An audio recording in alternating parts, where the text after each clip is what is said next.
Welcome to Washington Today on C-SPAN Radio for November 7, 2022. Just hours left in campaign 2022. Candidates across the country are making their final appeal to voters. And according to data from local election officials, Edison Research, and Catalyst, more than 41 million ballots have already been cast across 47 states. Texas leading the nation in early voting with more than 5 million ballots cast.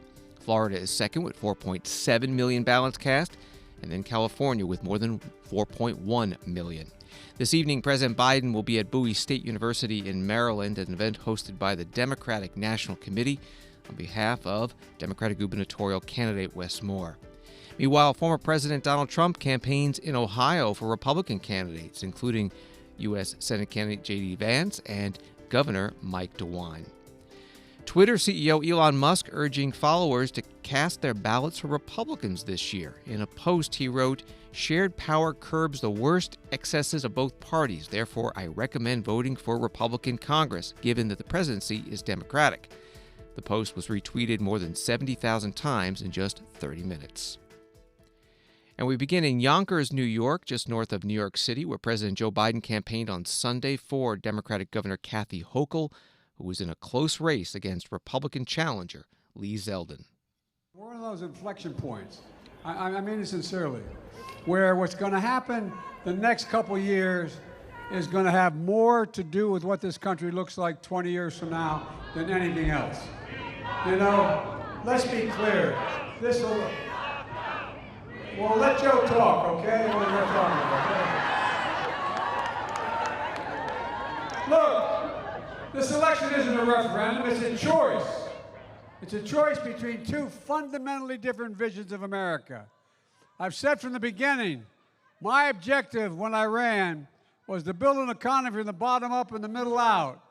And I tell you what, it's a fundamental shift, and it's working compared to the mega Republican trickle-down economics. You saw what happened last time under my predecessor. The economy left it in ruins. He's the first president in America since Herbert Hoover to lose more jobs than he had when he came to office. Fewer jobs, an unemployment rate, 6.4%. He lost manufacturing jobs. Hundreds of small businesses closed in this state alone, let alone around the nation, thousands. And the country in a pandemic with no way out. By the time I got sworn in, only 3.5 million people had been vaccinated, fully vaccinated. Now there are 220 million we got done. So we moved. Our approach is working. Since I came to office, we've created 10 million brand new jobs. The unemployment rate is a historic low of 3.7%. And we're making things here in America again. We're shipping American products overseas instead of American jobs overseas. We've created 700,000 new manufacturing jobs. And by the way, where the hell is it written to say we can't be the manufacturing capital of the world again? I'm not joking. Where's that written? I signed into law the bipartisan infrastructure law. By the way, the governor's opponent, Zeldin, voted against that. But as the governor said, she's still fixing the roads and bridges in his district, even though he's against it. But he'll probably take credit for it somewhere along the line. The most significant investment in our nation's infrastructure since Eisenhower's interstate highway system. And your governor is making sure all that money is coming to New York, and it's billions, is getting out the door right away. She's repairing roads, bridges, building New York's electric vehicle charging stations, expanding access to high-speed internet, cleaning up the water systems. You know, she's helping New York lead the way of making things in America. President Biden on Sunday, the first presidential appearance in Yonkers, New York in nearly 50 years. Tonight, the president will be at Bowie State University in Maryland at an event hosted by the Democratic National Committee. He's campaigning for Democratic gubernatorial candidate Wes Moore. That event begins at 7 p.m. Eastern. We'll have it live here for you on C-SPAN Radio. Also on Sunday, former President Donald Trump held a rally at the Miami-Dade County Fairgrounds in Florida. He was stumping for Republican Senator Marco Rubio, who is running for a third term against Democratic challenger Val Demings. Here's former President Trump. Our country's in serious danger. One thing I've learned very strongly is I've dealt with all of the leaders, and I get along with them, and we were tough. I renegotiated trade deals. I mean, they couldn't have loved me too much. I got them to pay for NATO $430 billion. They were all delinquent, almost all of them. And they had to pay $430 billion. I said, no, we're not going to. They said, sir, does that mean you will not protect us if we don't pay? One of the presidents of one of the countries, 28 countries. And they said, does that mean that you're not going to? I said, that's what it means. If you're delinquent, real estate term, if you're delinquent, you don't get protection. So he said, you mean if Russia came and attacked us, you will not protect us if we don't pay? That's right, exactly right. You understood it. The next day, like $400 billion came in. It was rather amazing. Now, if I would have done the typical political thing, no, we'll always protect you, I promise. What's the purpose of their paying? They wouldn't pay. Marco knew about that. I talked to Marco about that. He understood it better than anybody. Under my leadership, we had, for the first time, American energy independence and even American energy dominance. We were going to be dominant in a matter of months. We were going to be bigger than Russia and Saudi Arabia combined. I'd say that's pretty good. And when he came in, he just said, no, that's it. Now they're begging for oil. It's so sad. Now you take a look at what's happened where Biden goes and pleads with OPEC. And now it's called OPEC Plus. You know that, right? Because it's OPEC Plus, plus, plus. Everybody wants to be a member. You didn't even hear the term OPEC because I had basically wiped out. For 4 years, you never heard OPEC even mentioned. We had so much oil. We had the opposite problem. The price got so low, we had to save the oil companies. We had so much. We were $1.87 a gallon for gasoline. Think of that, $1.87. Now today in California, they just broke $8 a gallon, and the rest of you are going to follow. Don't forget, we filled up these strategic reserves, which is something a president doesn't want to do. But when the price per barrel got so low, we made a deal, and 75 million barrels, all of that's being dissipated, and we're almost empty, and it's not supposed to be used for that. It's supposed to be used for military emergencies, real big, not for getting the price of gasoline down so that people can get a couple of more votes in an election, which is what they're doing. Former President Donald Trump speaking Sunday evening in Florida. Tonight, he'll be in Vandalia, Ohio, which is near Dayton, for Republican candidates, including U.S. Senate candidate J.D. Vance and Governor Mike DeWine. That's scheduled to begin about 8 p.m. Eastern. It'll also be live here on C-SPAN Radio. Earlier today, Rachel Ori of the Bipartisan Policy Center spoke about her organization's recent report on election security in this year's midterm elections.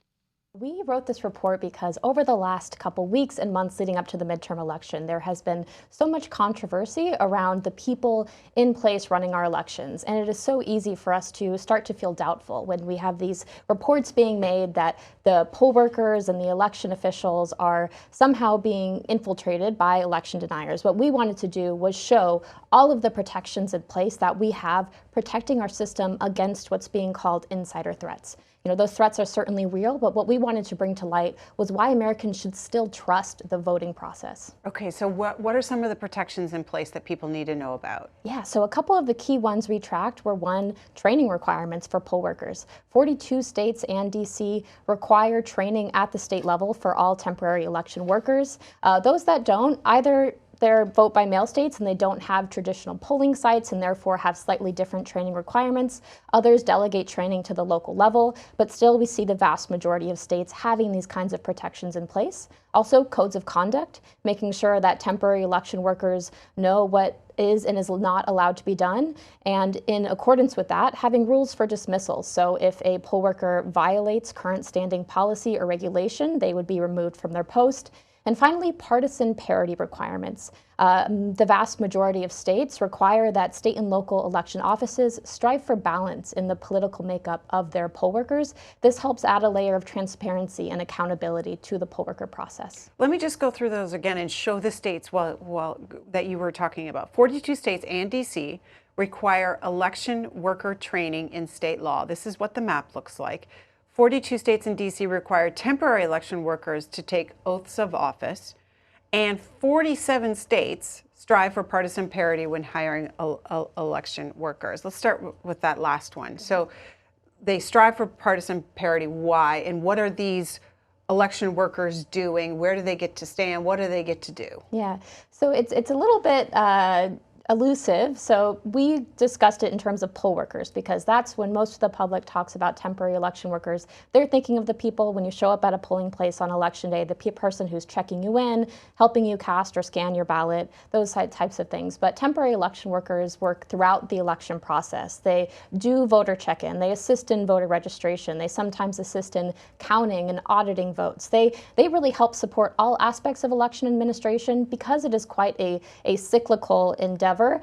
Every election, the EAC reports that we need about 750,000 temporary election workers to support election operations. So this is a huge endeavor. And adding in that partisan balance helps make sure that both parties feel that they have a voice and transparency into how elections work. Now, as Americans kind of segregate themselves into political geographies, it is increasingly difficult for election officials to achieve partisan balance in their temporary election workers. But that has actually been getting a little bit easier since the 2020 election. We've seen a little bit more involvement from local Republican parties in helping election offices recruit temporary election workers. That is sometimes for better and sometimes for worse. One, it helps us maintain that partisan parity. On the other hand, it does create an opening for, when there's sponsored trainings for temporary election workers that exist outside of state or local official training. They sometimes get different information. Going into the Michigan primary, we did see some GOP training for poll watchers, directing them to sneak cell phones in or in other ways violate existing law for that state. So, Rich, already said that did you say threats are real?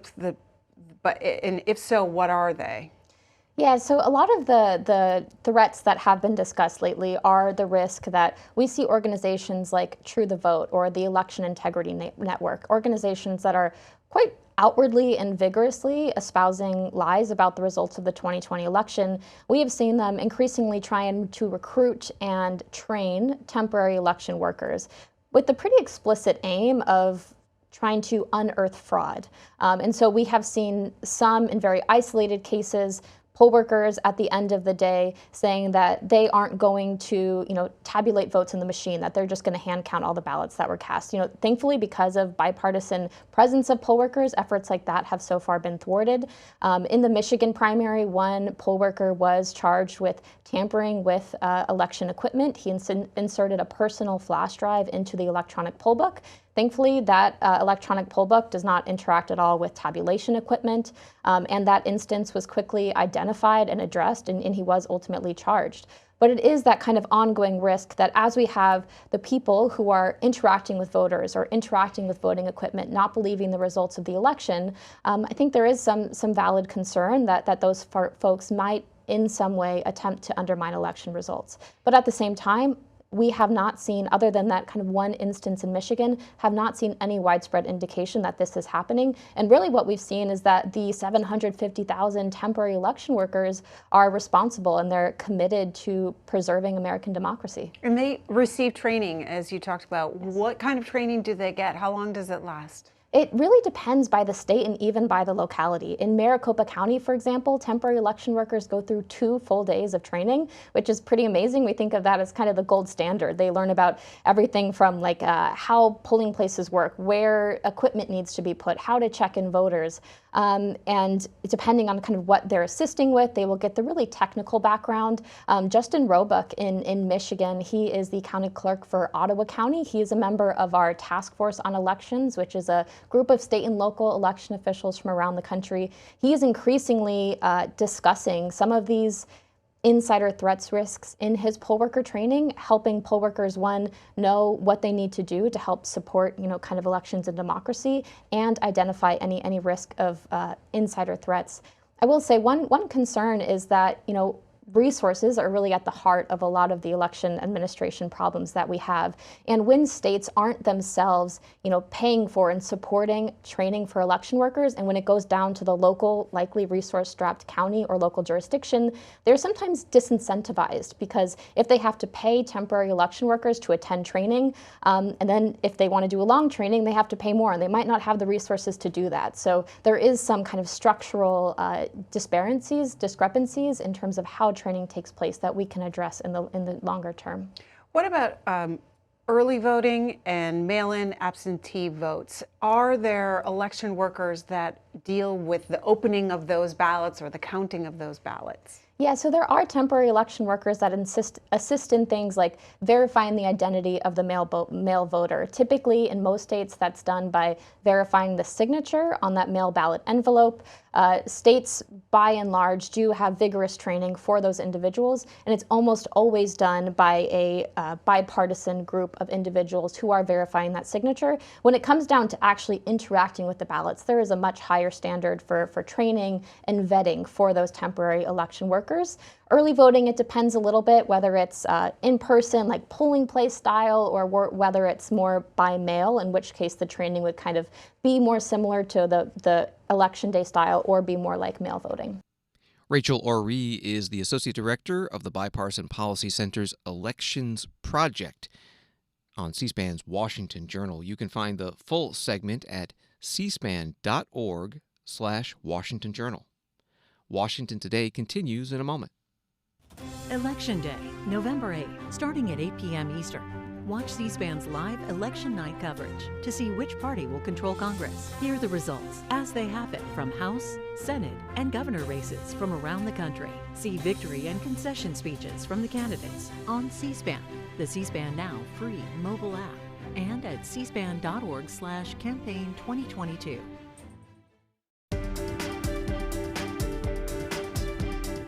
Welcome back to Washington Today. Here are some more of today's headlines. The United Nations Climate Summit kicked off in Egypt today, and UN Secretary General Antonio Guterres telling world leaders, quote, "We are on a highway to climate hell with our foot on the accelerator," adding that either developed and developing countries work together to reduce greenhouse gas emissions and set the world on a low-carbon path, or fail, which would bring climate breakdown and catastrophe.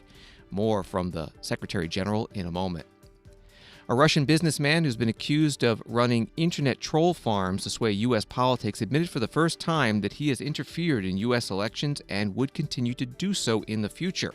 In comments posted on Russian social media, Yevgeny Prigozhin said, quote, "We have interfered in U.S. elections, we are interfering, and we will continue to interfere, carefully, accurately, surgically, and in our own way, as we know how to do." It was a second major admission in recent months by the 61-year-old businessman, who is often referred to as Putin's chef because his catering company operates Kremlin contracts. The comment was posted in response to a request from a Russian news site. We'll hear U.S. reaction to the comment coming up. And North Korea's military said its recent missile tests are practice to strike key South Korean and U.S. targets. The North Koreans launched dozens of missiles and warplanes last week over the ocean, triggering evacuation alerts in some South Korean and Japanese areas. The move was seen in response to massive U.S.-South Korean Air Force drills that the North views as an invasion rehearsal. U.S. and South Korean officials strongly condemned the North missile launches, saying the drills were defensive in nature. Delegates from nearly 200 countries began the UN Climate Summit in Sharm el-Sheikh, Egypt yesterday. The two-week-long meeting started with an agreement to discuss a controversial topic. Should rich nations compensate poorer nations that are most vulnerable to climate change? The agreement came following a dire warning in the opening remarks by UN Secretary General Antonio Guterres. In just days, our planet's population will cross a new threshold. The 8 billionth member of our human family will be born. This milestone puts into perspective what this climate conference is all about. How will we answer when baby 8 billion is old enough to ask, "What did you do for our world and for our planet when you had the chance. Excellencies, this UN climate conference is a reminder that the answer is in our hands. And the clock is ticking. We are in the fight of our lives, and we are losing. Greenhouse gas emissions keep growing. Global temperatures keep rising. And our planet is fast approaching tipping points that will make climate chaos irreversible. We are on a highway to climate hell with our foot still on the accelerator. The war in Ukraine, other conflicts have caused so much bloodshed and violence and had dramatic impacts all over the world. But we cannot accept that our attention is not focused on climate change. We must, of course, work together to support peace efforts and end the tremendous suffering. But climate change is on a different timeline and a different scale. It is a defining issue of our age. It is the central challenge of our century. It is unacceptable, outrageous, and self-defeating to put it on the back burner. Indeed, many of today's conflicts are linked with growing climate chaos. And the war in Ukraine has exposed the profound risks of our fossil fuel addiction. And today's crisis cannot be an excuse for backsliding or greenwashing. If anything, they are a reason for greater urgency, stronger action, and effective accountability. United Nations Secretary General Antonio Guterres speaking at the opening of the UN Climate Summit in Egypt. For more than a decade, wealthy nations have rejected official discussions on funds to help poor countries cope with global warming's impacts. New United Kingdom Prime Minister Rishi Sunak spoke about that issue. I know that for many, finances are tough right now. The pandemic all but broke the global economy. And before coming here today, I spent last week working on the difficult decisions needed to ensure confidence and economic stability in my own country. But I can tell you today that the United Kingdom is delivering on our commitment of £11.6 billion. And as part of this, we will now triple our funding on adaptation to £1.5 billion by 2025. But let me tell you why. First, I profoundly believe it is the right thing to do. Listen to Prime Minister Motley of Barbados as she describes the existential threat posed by the ravages of climate change. Or look at the devastating floods in Pakistan, where the area underwater is the same size as the entire United Kingdom. When you see 33 million people displaced, with disease rife and spreading through the water, you know it is morally right to honour our promises. United Kingdom Prime Minister Rishi Sunak at the UN Climate Summit in Egypt. Former Vice President Al Gore represented the U.S. at Sunday's opening ceremonies. President Biden is scheduled to attend the conference on Friday. A Russian businessman who's been accused of running internet troll farms to sway U.S. politics admitted for the first time he has interfered in U.S. elections and would continue to do so in the future. In comments posted on Russian social media, Yevgeny Prigozhin said, quote, "We have interfered in U.S. elections. We are interfering, and we will continue to interfere carefully, accurately, surgically, and in our own way as we know how to do." Second major admission in recent months by the 61-year-old businessman. Comment posted in response to a request from a Russian news site. State Department spokesman in the U.S., Ned Price, asked about it at today's briefing. I just want to ask you about this quote-unquote admission by Mr. Prigozhin, Russia, that they have interfered, they will continue to interfere in U.S. elections, and what you make of it, if anything. Well, I suppose his own statements didn't tell us anything we didn't already know. His bold confession, if anything, appears to be just a manifestation of the impunity that crooks and cronies enjoy under President Putin and the Kremlin. As you know, we have sanctioned this individual, Yevgeny Prigozhin, since 2018 for his interference in with our election processes and institutions. In March of 2018, the Department of the Treasury designated the Internet Research Agency and Prigozhin himself. This designation targeted malicious cyber actors, including those involved in interfering with the election process and institutions. On September 20th of 2019, Treasury, under the auspices of OFAC, also took action against Russian actors that attempted to influence the 2018 midterm elections, including previously designated person Yevgeny Prigozhin, as well as the employees of the Internet Research Agency, which Prigozhin himself finances. In July of this year, we put forward a so-called Reward for Justice, or RFJ, seeking information on interference in U.S. elections by the Internet Research Agency, by Prigozhin, and related Russian entities, offering up to $10 million for information on foreign interference in U.S. elections.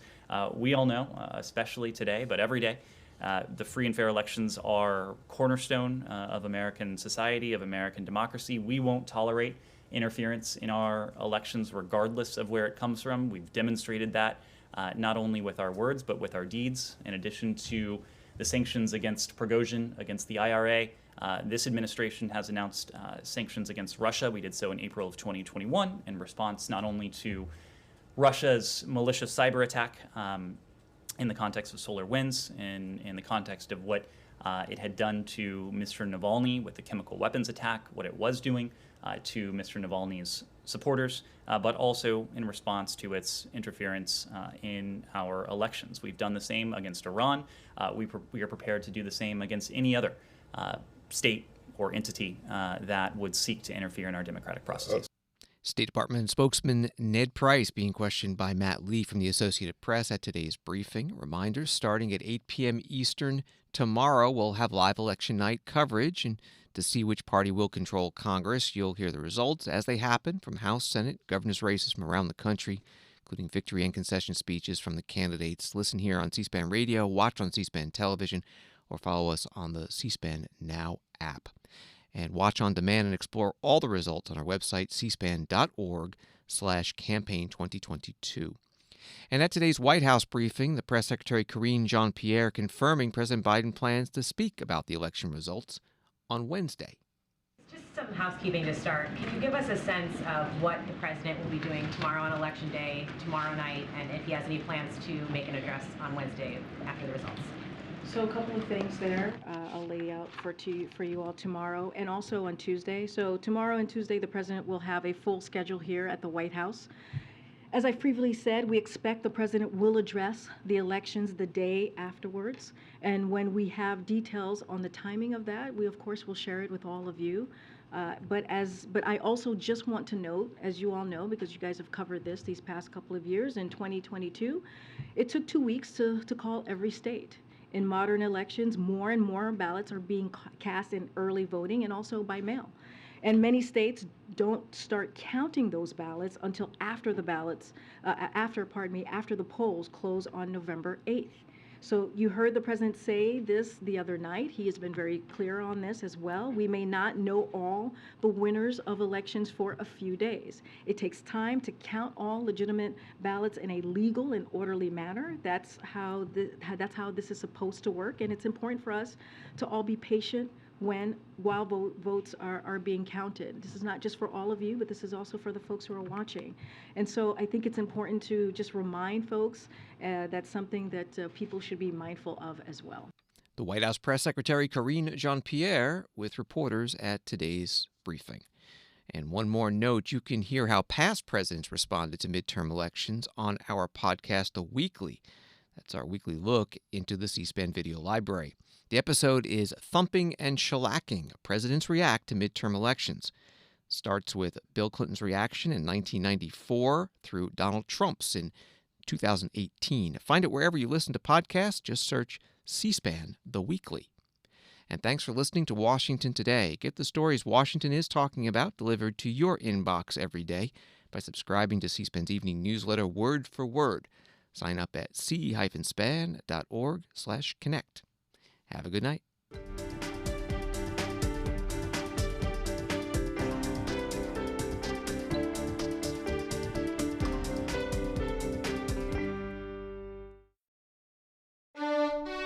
C-SPAN's Washington Journal. Every day we're taking your calls live, on the air, on the news of the day. And we'll discuss policy issues that impact you. Coming up Tuesday morning on Election Day. Mandy Zock, Elections Project Manager of the National Conference of State Legislatures. She talks about key ballot initiatives across the country this election cycle. Then we'll discuss Election Day in